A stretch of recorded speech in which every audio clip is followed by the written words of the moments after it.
दोस्तों, जब हमारे घर में कोई नया मेहमान आता है, मेरा मतलब है कि जब घर में बच्चे का जन्म होता है, तब से बच्चे के माता पिता और उनके दादा दादी के मन में बच्चे के सुरक्षित भविष्य का ख्याल आता है और उसके साथ ही फिर वो आगे के उनके फाइनेंशियल प्लानिंग को आगे बढ़ाते हैं और कहीं ना कहीं जाकर के बैंक में खाता खुलवा लेते हैं या तो फिर जाकर के अपने बचे हुए पैसे को उनके नाम से, बच्चे के नाम से बैंक में फिक्स डिपॉजिट भी कर देते हैं। मैंने कुछ सालों तक एनबीएफसी कंपनी में बतौर एजेंट बीमा का काम किया है, जहां पर घर घर जाकर के ऐसे घर में जाते थे जहां पे नवजात शिशु होते थे और उनके नाम से हम कुछ ना कुछ खाता या तो फिक्स डिपॉजिट जमा करते थे या तो कोई रिकरिंग डिपॉजिट जमा करवा लेते थे या तो कुछ ना कुछ बीमा दे देते थे। और ऐसे घर में पेरेंट्स भी सोचते हैं कि हाँ, हमको कुछ ना कुछ बच्चे के भविष्य के लिए फाइनेंशियल प्लानिंग करनी चाहिए, जो कि वो जब बड़े हो जाए तो वो पैसा उनके काम आ सके। भाग दौड़ भरी जिंदगी में बढ़ती हुई महंगाई को देखते हुए आजकल के पेरेंट्स भी अपने बच्चों के भविष्य के लिए चिंतित है और वो भी चाहते हैं कि कहीं ना कहीं हमारे बच्चे के मिडिल एजुकेशन से लेकर के हायर एजुकेशन तक की पढ़ाई का या जो भी चीजों का खर्चा है वो कहीं ना कहीं सिस्टमेटिक हो और उनके पढ़ाई के समय उनको अचानक से किसी प्रकार का भार ना आ जाए या किसी प्रकार का लोड ना आ जाए। और साथ ही अगर बच्चा बड़ा हो गया है और उसके बाद लड़की है या लड़का है, उनका अगर उम्र शादी के लायक हो जाता है, वहां पर भी पैसे की काफी जरूरत होती है। तो ये सब चीजों के चलते अब जो है इन्वेस्टमेंट का क्रेज जो है चला है और लोग चाहते हैं कि अपने आने वाले भविष्य के लिए बच्चों के लिए कुछ ना कुछ बचा के जमा करके रखा जाए।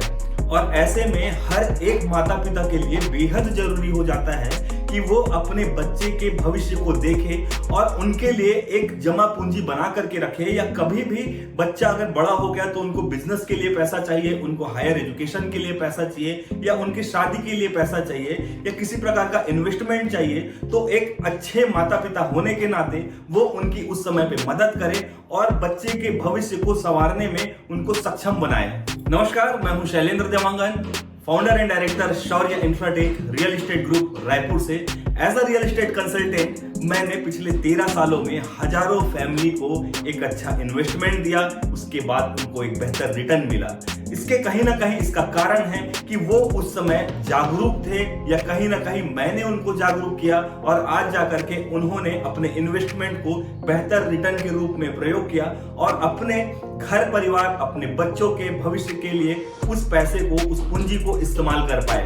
आज आपको मैं बताने वाला हूं कि कैसे आप अपने नवजात बच्चे के लिए कौन सी इन्वेस्टमेंट, किस प्रकार की इन्वेस्टमेंट आपको काम आ सकता है। आप इस वीडियो को ध्यानपूर्वक देखिएगा और साथ ही इस चैनल को सब्सक्राइब कर लीजिए, बेल आइकॉन को प्रेस कर लीजिए और अधिक से अधिक लोगों को शेयर कर दीजिए।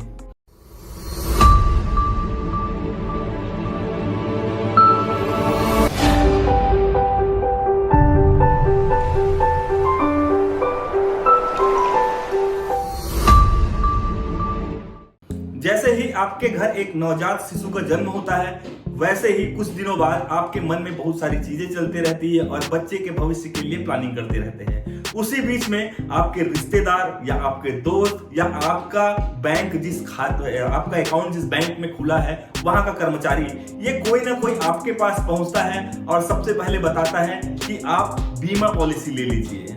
बीमा पॉलिसी दोस्तों बिल्कुल भी बुरा नहीं है, हर इंसान का बीमा तो होना ही चाहिए और बच्चे का भी होना चाहिए, बड़ों का भी होना चाहिए, सभी का होना चाहिए। लेकिन बीमा जो होता है वो निवेश नहीं होता। बीमा अगर आपको लेना है तो सबसे अच्छी चीज है आप टर्म इंश्योरेंस ले लीजिए और उसके अलावा जो पैसा आप इन्वेस्टमेंट करते हैं उस पैसा को इन्वेस्टमेंट के लिए डाइवर्ट कीजिए। आप एक दूसरा माध्यम बनाइए जिसमें आप इन्वेस्टमेंट कर सकते हैं।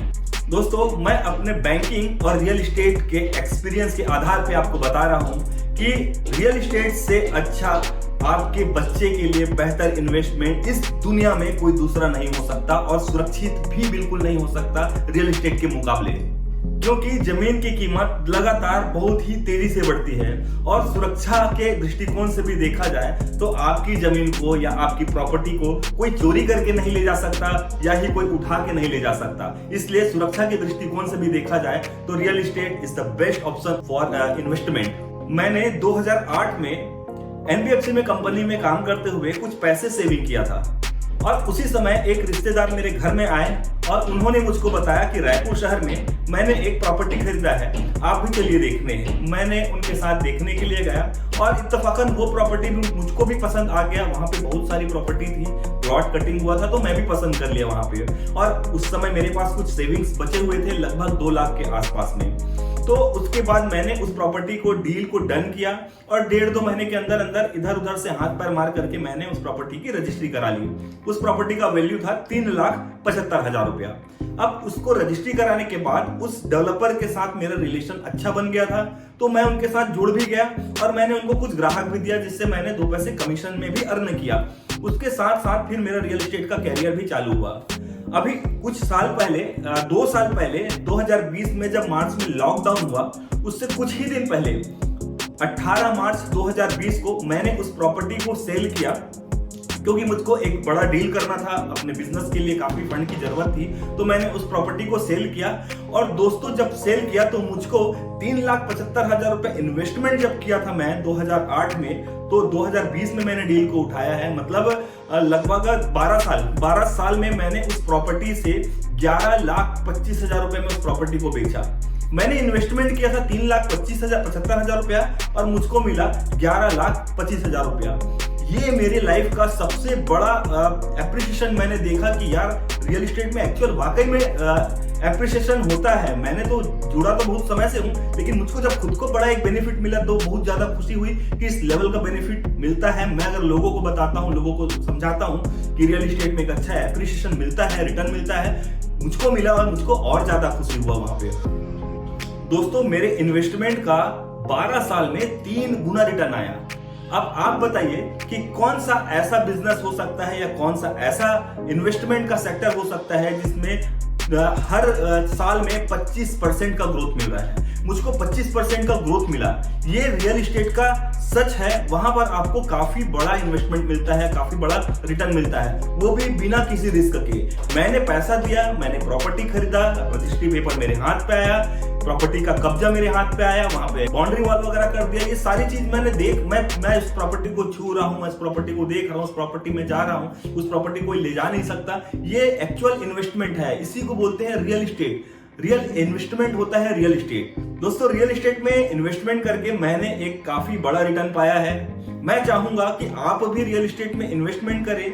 ये नहीं कहूंगा कि आपको भी 25% का एप्रिसिएशन मिल जाए या इतना बड़ा एप्रिसिएशन मिल जाए, पर मैं 13 सालों से रियल एस्टेट मार्केट में हूं और मैंने रियल एस्टेट में रिटर्न्स का जो ROI जो देखा हूं मैं, वो 15% पर ईयर से नीचे आज तक नहीं गया है। तो ये आपको, अगर आपका एक छोटा बजट है तो 4-5 लाख रुपए की प्रॉपर्टी में इन्वेस्ट करके आप रियल एस्टेट में इन्वेस्टमेंट और रियल एस्टेट के इन्वेस्टर बन के आप बहुत बड़ा पैसा कमा सकते हैं और अपने बच्चों के भविष्य को आप संवार सकते हैं। आइए मैं आपको गणित बताता हूं कि कैसे आप 4 लाख रुपया लगा करके या 5 लाख लगा करके आप लाखों और करोड़ों में पहुंच सकते हैं। वो भी बहुत ज्यादा पैसा, आपको एक साथ पूरा पैसा नहीं देना होगा 4-5 लाख रुपया आपको। आइए मैं आपको समझाता हूं कि कैसे ये पूरा रियल एस्टेट का गणित काम करता है। अगर आप प्राइवेट जॉब में हैं या कोई छोटा बिजनेस भी चलाते हैं तो आप 4-5 लाख रुपए का मिनिमम इन्वेस्टमेंट तो कर ही सकते हैं। और इसके लिए आपको बहुत ज्यादा पैसा एक साथ नहीं है तो भी आपका चलेगा काम। आप ये मत सोचिएगा मेरे पास 5 लाख रुपया तो नहीं है तो मैं कैसे इन्वेस्टमेंट कर सकता हूं। आपको बैंक जो है 75% से 80% तक प्लॉट पर लोन भी देती है। अब आपको सिर्फ लगाना है 20 से 25%। अगर आप 5 लाख रुपए की प्रॉपर्टी खरीदते हैं तो आपको व्यवस्था करना होगा 1 लाख रुपए का।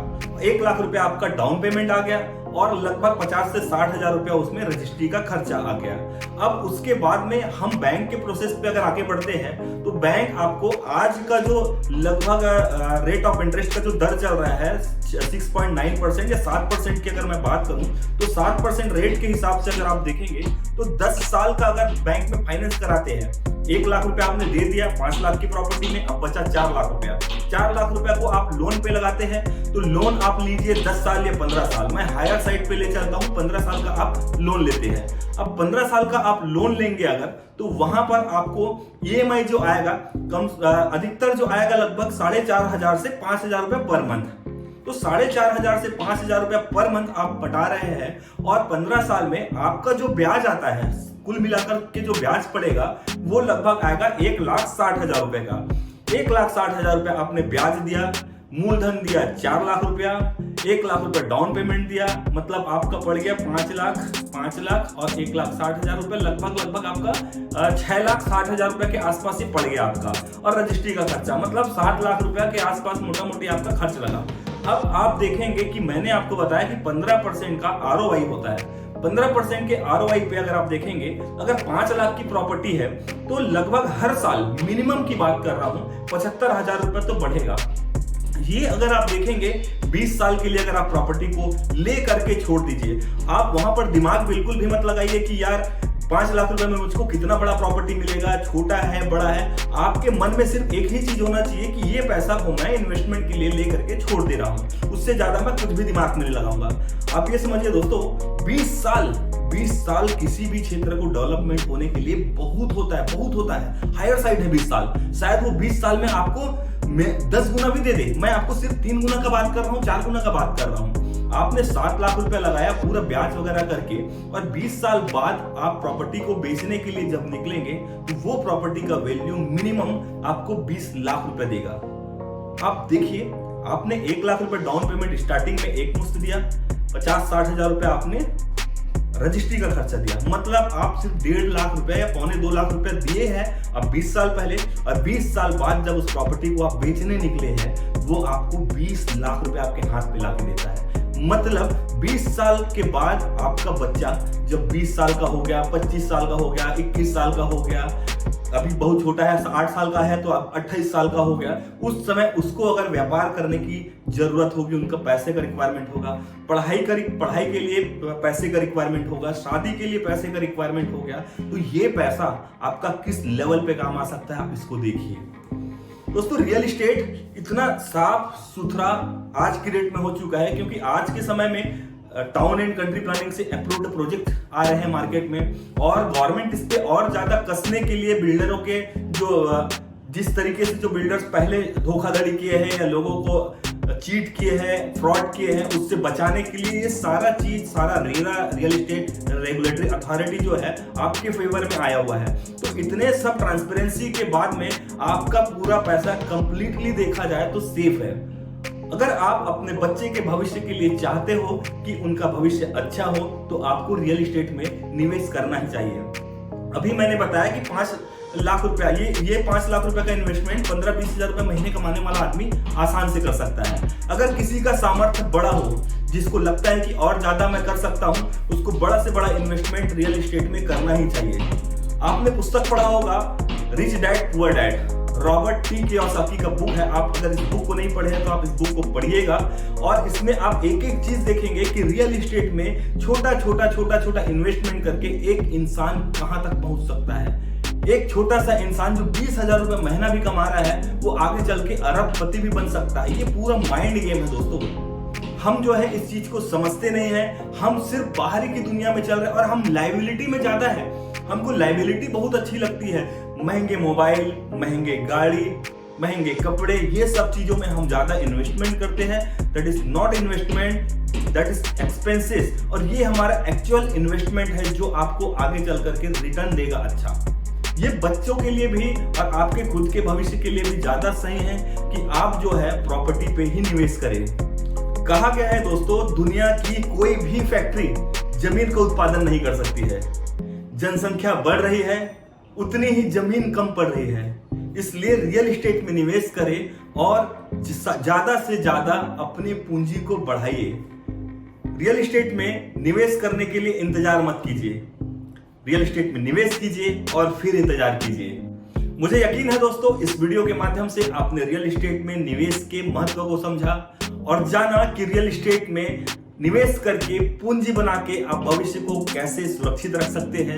अगर मेरा ये वीडियो आपको सच में अच्छा लगा तो कृपया मेरे चैनल को सब्सक्राइब कर दीजिए, लाइक कर दीजिए, शेयर कर दीजिए और बेल आइकॉन को प्रेस कर दीजिए। और आपको जो भी सुझाव देना हो या मेरे तरफ से कुछ और भी टिप्स या जानकारी चाहिए हो आपको, तो नीचे कमेंट बॉक्स में आप उसमें जरूर लिखिएगा। और साथ ही दोस्तों, मैंने तो रियल एस्टेट में आकर के अपने कैरियर को बहुत अच्छा बना लिया, मैंने बहुत अच्छे उड़ान भरने शुरू कर दिए हैं और अब आपकी बारी है। आप चाहे तो एक छोटे से इन्वेस्टमेंट के साथ में रियल एस्टेट में आइए और अपना कैरियर बनाइए। आज के लिए आप सभी को इस वीडियो को देखने के लिए बहुत बहुत धन्यवाद। आपका अपना real estate expert Shailendra Dewangan. Thank you so much. जय भारत, जय हिंद।